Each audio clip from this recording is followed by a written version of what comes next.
लड़की है जो बचपन से ही भगवान श्री कृष्ण की परम भक्त थी। इसीलिए उसके माता पिता ने उसका नाम मीरा रखा था। मीरा के पिता फलों का ठेला लगाते थे और माँ लोगों के घरों में बर्तन साफ किया करती थी। फिर भी घर चलाना बड़ा मुश्किल हो जाता था। वो सभी एक टूटी फूटी झोपड़ी में रहते थे। जैसे जैसे मीरा बड़ी होती जा रही थी, कृष्ण भक्ति में उसका मन और ज्यादा लगने लगा था। उसने अपनी झोपड़ी के कोने में भगवान कृष्ण के बाल स्वरूप को स्थापित किया हुआ था।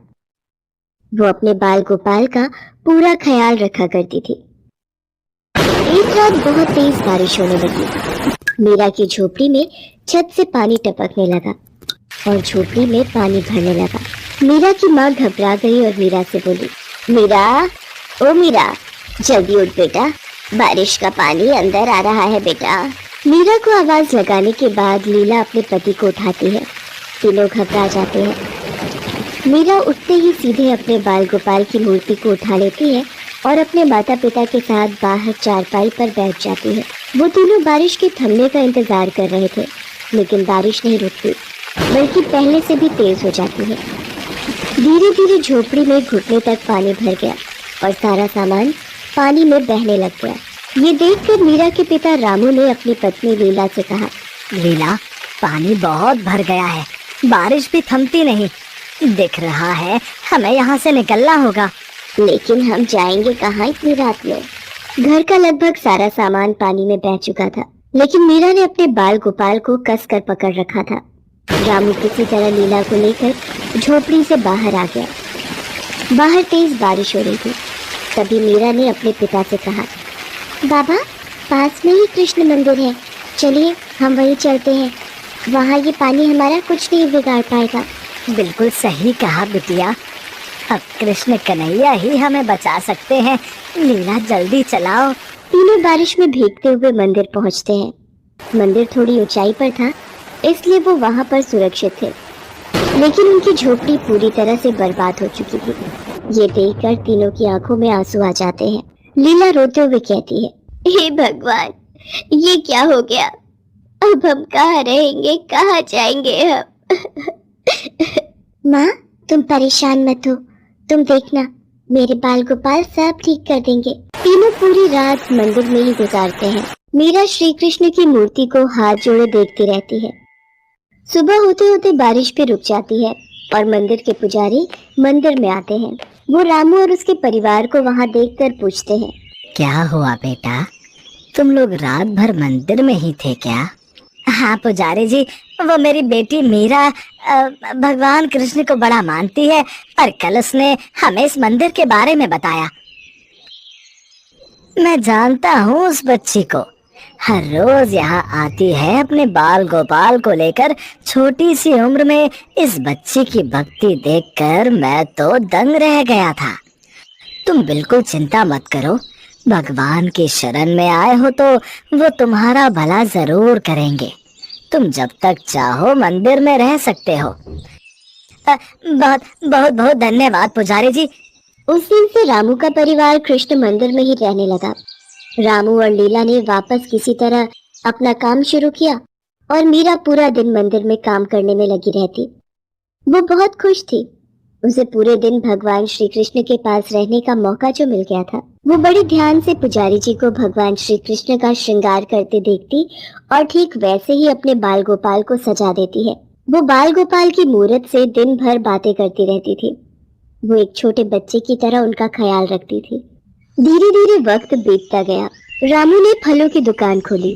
वो तीनों लोग मंदिर के पास कमरा किराए पर लेकर रहने लगे, लेकिन मीरा घर से ज्यादा मंदिर में ही अपना वक्त गुजारती थी। एक दिन रामू अपनी दुकान से वापस अपने घर आया और लीला से बोला, लीला, खुशखबरी लाया हूँ। अच्छा, तो जल्दी बताइए ना मुझे। मेरी दुकान के बगल में वो जो पंसारी की दुकान है ना, कृष्णलाल जी की, उन्होंने अपने बेटे धर्मेश के लिए अपनी मीरा का हाथ मांगा है। कृष्णलाल जी की दुकान बहुत बढ़िया चलती है और धर्मेश भी उनके साथ मिलकर वही दुकान चलाता है। अपनी मीरा खुश रहेगी। और जानती हो, कृष्णलाल जी को कोई दान दहेज भी नहीं चाहिए। ये तो बहुत अच्छी बात है जी। मीरा भी सारी बातें सुन रही थी उसने अपने माता पिता को टोकते हुए कहा, माँ, बाबा, मुझे कोई शादी वादी नहीं करनी। मैं बहुत खुश हूँ अपने बाल गोपाल के साथ और आप लोगों के साथ। ऐसा नहीं होता बिटिया, शादी तो सबको करनी पड़ती है। और तू चिंता मत कर, तेरे ससुराल वालों से कह देंगे कि तुझे तेरे बाल गोपाल को हमेशा साथ रखने दे। अब तो ठीक है ना? लेकिन कुछ नहीं बिटिया, तू तो हमारी हालत जानती है ना। अच्छा रिश्ता खुद सामने से आया है, इसे जाने नहीं दे सकते हम। मीरा अपने माता पिता की बात मानकर धर्मेश से शादी कर लेती है। लेकिन धर्मेश को लेकर उसे जो बातें बताई गई थी वो उससे बहुत अलग था। उसका मन किसी काम में नहीं लगता था। वो सारा दिन आराम करता और शाम के वक्त दोस्तों के साथ नशा भी करता था।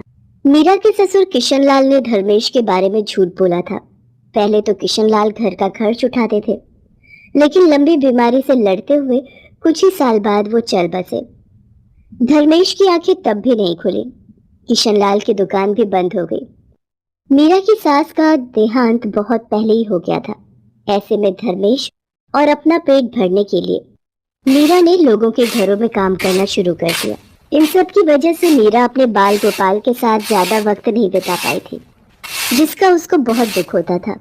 एक दिन मीरा रात को काम करके वापस घर लौटी तो उसने देखा कि धर्मेश नशे में धुत चीजों को इधर उधर फेंक रहा है। वो मीरा के बाल गोपाल को भी जमीन पर गिराने ही वाला था कि मीरा ने उसे रोक लिया और गुस्से से बोली, ये क्या कर रहे हो? मेरे बाल गोपाल को हाथ लगाने की तुम्हारी हिम्मत कैसे हुई? धर्मेश मीरा को धक्का देकर जमीन पर गिरा देता है।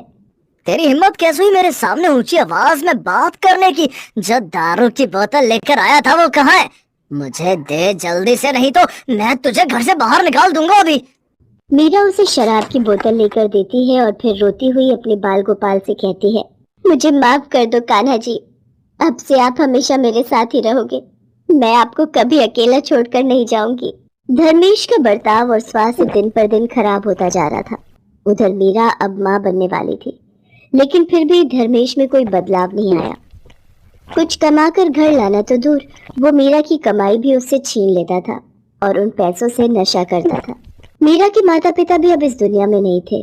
मीरा बिल्कुल अकेली पड़ गई थी। हद से ज्यादा नशा करने की वजह से धर्मेश की तबीयत खराब रहने लगी। जल्दी ही वो बिस्तर पर आ गया। नशे की लत ने उसे मौत के करीब लाकर खड़ा कर दिया था। जब धर्मेश को इस बात का एहसास हुआ तो वो एक दिन मीरा से बोला, मीरा, हो सके तो मुझे माफ कर देना। समझ गया हूँ कि माँ ने कितने पाप किए हैं और भगवान ने मुझे मेरे किए की सजा भी दे दी है। मैंने तेरी जिंदगी खराब कर दी है, इसके लिए मुझे माफ कर देना। ये धर्मेश के आखिरी शब्द थे। वो जा चुका था। मीरा उस दिन बहुत रोई। फिर अपने बाल गोपाल को देख उसमें थोड़ी हिम्मत जगी। कुछ ही महीनों बाद मीरा ने एक प्यारे से बेटे को जन्म दिया और अब वो अपने बेटे के लिए जीने लगी। उसने अपने बेटे का नाम चंदन रखा। धीरे धीरे चंदन बड़ा होने लगा और जैसे वो चंदन का ख्याल रखती थी और वैसे ही अपने कृष्ण जी का भी ख्याल रखती थी। पर चंदन को ये सब समझ में नहीं आता था। एक बार चंदन ने मीरा से पूछा, माँ, ये बाल गोपाल कौन है? वो मेरे सब कुछ है बेटा, उन्हीं की वजह से मैं आज जिंदा हूँ और तेरा ख्याल भी रख पा रही हूँ। ऐसे ही कुछ दिन बीत गए। चंदन पढ़ाई में बहुत अच्छा था और अपनी माँ की मेहनत को भी महसूस करता था, इसलिए उसने दिल लगाकर पढ़ाई की और सरकार से स्कूल और कॉलेज में स्कॉलरशिप हासिल की और अच्छे अंकों से कॉलेज पास किया। कॉलेज पास करते ही उसे बहुत अच्छी नौकरी मिल गई। नौकरी मिलते ही चंदन मीरा के पास गया और बोला, मेरी नौकरी लग गई है माँ, आपको कोई काम करने की जरूरत नहीं है। अब घर का सारा खर्च मैं चलाऊंगा। अब बस तुम घर पर रहकर आराम करना। राधे कृष्णा, राधे कृष्णा। ये सब मेरे बाल गोपाल की कृपा है, तेरी मेहनत भी। मैं बहुत खुश हूँ बेटा, बहुत खुश। मीरा की आंखों में खुशी के आंसू आ जाते हैं। चंदन अपनी माँ के आंसू पोंछता है और उसे गले लगा लेता है। ऐसे ही कुछ दिन बीत जाते हैं। एक दिन गलती से चंदन के हाथ से भगवान कृष्ण की मूर्ति नीचे गिर जाती है। ये देखकर मीरा बहुत नाराज हो जाती है और गुस्से से कहती है, ये क्या किया तुमने? मेरे बाल गोपाल को गिरा दिया। ला, मुझे दे उन्हें। माफ कर दीजिए माँ जी, मैंने जानबूझकर ये नहीं किया। तभी मीरा देखती है कि गिरने की वजह से बाल गोपाल की मूर्ति कई जगह से टूट गई थी।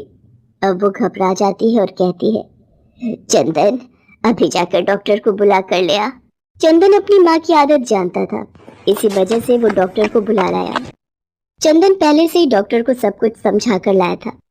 डॉक्टर साहब, मेरे बाल गोपाल गिर गए थे, बहुत चोट आई है, आप इन्हें जल्दी से ठीक कर देंगे ना?